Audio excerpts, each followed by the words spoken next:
कच्चा तेल। बिल्कुल जी हाँ, नेहा जी हमारे साथ है बताने के लिए कि कच्चे तेल में धीमे धीमे तेजी क्यों बनती दिख रही है। $77-78 की रेंज में जो कच्चा तेल बढ़ रहा है उसके कारण क्या है और क्या ये तेजी टिकाऊ है, ये सब नेहा जी हम आपसे जानना चाहते हैं। बिल्कुल सर, चढ़ तो रहा है लेकिन टिक नहीं रहा। अगर आप देखेंगे $77 के पास सुबह सुबह गया जरूर लेकिन वहां टिका नहीं। आप फिर से देखेंगे तो लाल निशान में आ गया है।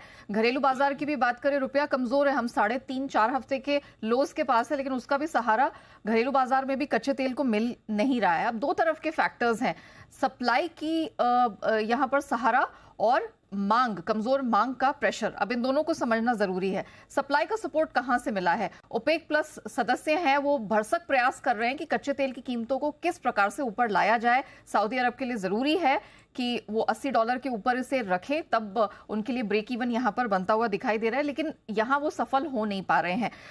इन सब ने अतिरिक्त आउटपुट कटौती का ऐलान किया है और अगर पिछले साल से अब तक देखें तो ऑलमोस्ट 50-55 लाख बैरल प्रतिदिन की कटौती ऑन पेपर निकल कर आती है।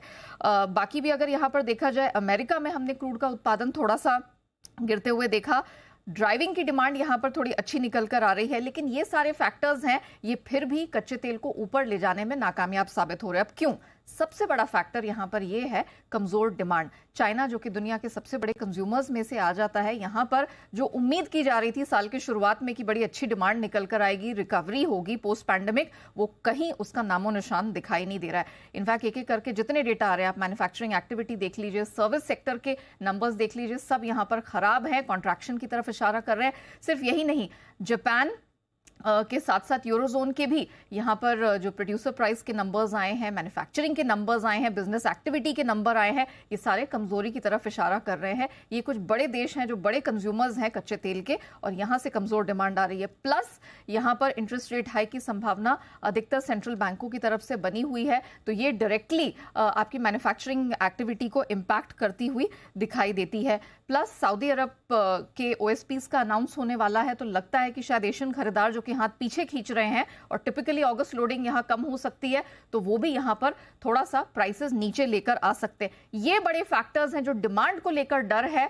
वो ही यहां पर हावी हो रहा है और कच्चे तेल को ऊपर ले जाने नहीं दे रहा है। एक्सपर्ट से हमने बात की, उन्होंने माना है कि थोड़ा शायद $78 तक चला जाए, $80 अभी भी इसके लिए बड़ा बैरियर साबित होगा। HSBC ने हाल ही में अपना अनुमान घटाया है, उन्होंने $8 से $9 की कटौती इस साल के लिए की है। JP मॉर्गन, गोल्डमैन सैक्स, बार्कलेज सब ने कीमतों में यहां पर गिरावट की है, और हाल फिलहाल में मॉर्गन स्टैनली का मानना है कि अगले साल की जो पहली छमाही है, $70 के पास ही ब्रेंट क्रूड घूमता हुआ आपको नजर आएगा, क्योंकि नॉन ओपेक देशों से सप्लाई बढ़ती हुई दिखाई दे रही है। तो यही वो फैक्टर्स हैं जिनकी वजह से कच्चा तेल थोड़ा ऊपर जरूर जा रहा है लेकिन टिक नहीं पा रहा है। अच्छा, तो ये 3 बड़े देश या 2 बड़े देश तो कह रहे हैं कि हम आउटपुट काटेंगे, बट बाकी अपना आउटपुट बढ़ा रहे हैं। ये एक्चुअली एक मैसेज भी ये दे रहा है कि डिमांड इतनी कमजोर है कि अब इनके पास कोई ऑप्शन बचा ही नहीं है। दीप, ये एक तरह से इनके डर को दिखाता है। IEA एकमात्र एजेंसी थी जिसने कहा था कि चीन में कुछ सुधार के संकेत दिखेंगे, वो अभी तक आए ही नहीं है। 6 महीना हो गया, साल की शुरुआत से एक बबल बन गया था, उसी के चक्कर में हमने देखा था एनर्जी, मेटल सब भाग गए थे, लेकिन अब रियलिटी आपके सामने है। एक डेटा आप उठाकर देख लीजिए चीन की तरफ से, वो अच्छा निकलकर नहीं आ रहा है।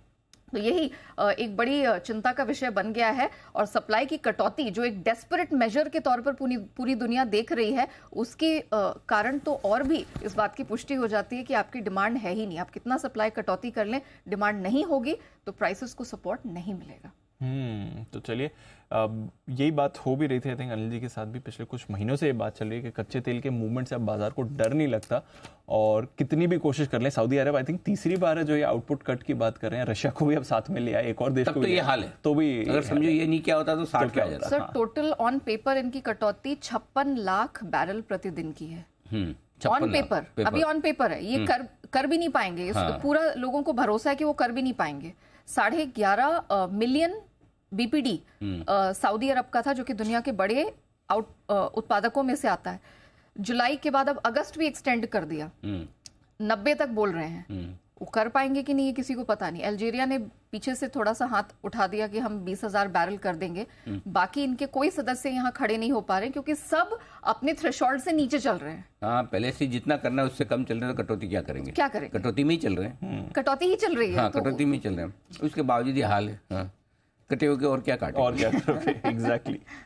चलो टेंशन फ्री रहो, नेहा जी ने ये कहा है, बस यही ना। कच्चा तेल जाने नहीं देंगे ना आप ऊपर, $80 बैरियर बस ठीक है।